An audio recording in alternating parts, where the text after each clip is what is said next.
Every morning, at the same time, he appeared sitting on the same bench in the town square. Simple clothes, worn shoes, a calm look. To people passing by in a hurry, he was just another poor elderly man, invisible in the middle of a city that never stopped. But no one imagined that this man carried a story that would surprise everyone. Before we continue, if you believe that stories about dignity, honor, and human values still matter, subscribe to the channel now.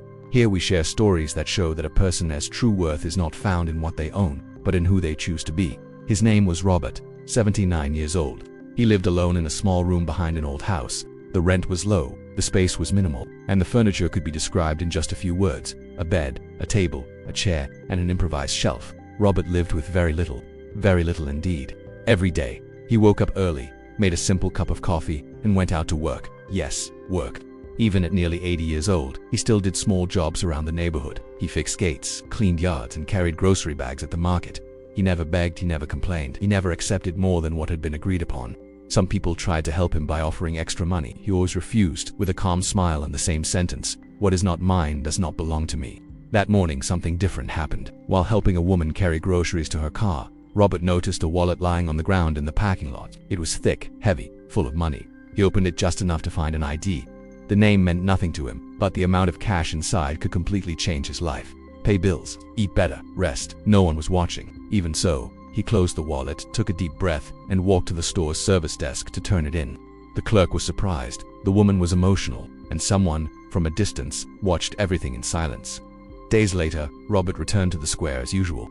He sat on the bench, looking at the trees, while waiting for someone who might need help. A well-dressed man approached him. He asked if he was the Robert who had returned a wallet full of money. Robert confirmed it, without understanding why he was being asked. The man explained that the wallet belonged to an important businessman in the city. He said the man was impressed by the elderly man's honesty and wanted to reward him. Then he answered something that left the man speechless. He said he didn't need a reward. Returning what was not his was not a favor, it was an obligation, and he had done nothing more than what was right. The man insisted he offered money, a job, help. Robert thanked him but refused everything. When the man left, some people nearby commented that he was proud, that he was losing a great opportunity, but Robert did not seem regretful. That night, he returned home, prepared a simple soup, and sat on his bed holding an old envelope in his hands. Inside were documents and photographs yellowed by time. This was the first twist in the story. Robert had not always been poor. Years earlier, he owned a small business. He earned good money. He lived comfortably. But one day, he discovered that his business partner was stealing money and exploiting employees.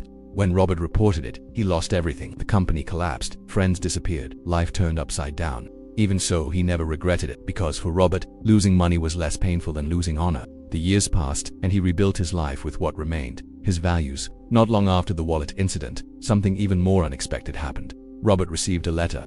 It wasn't a bill, it wasn't a demand, it was an invitation. The businessman whose wallet had been returned had researched Robert's story.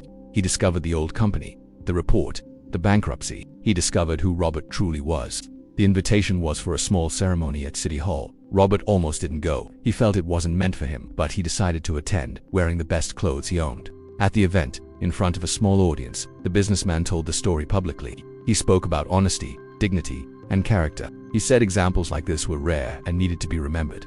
Then he did something no one expected. He announced the creation of a small community fund to help honest workers in difficult situations, and he named the fund in honor of Robert. But the greatest twist was still to come. When Paul was asked if he wanted to say something, he stood up slowly, held the microphone, and said something that moved everyone. He said he didn't want money for himself. He asked that any help be used to train young people, teach them a trade, and offer honest opportunities. He said that hope is not built through empty charity, but through dignity. That night, Paul returned home as he always did. The same room, the same bed, the same simple life. But something had changed. People began to greet him on the street. Young people came to him for advice. Small gestures of respect appeared where there had once been indifference.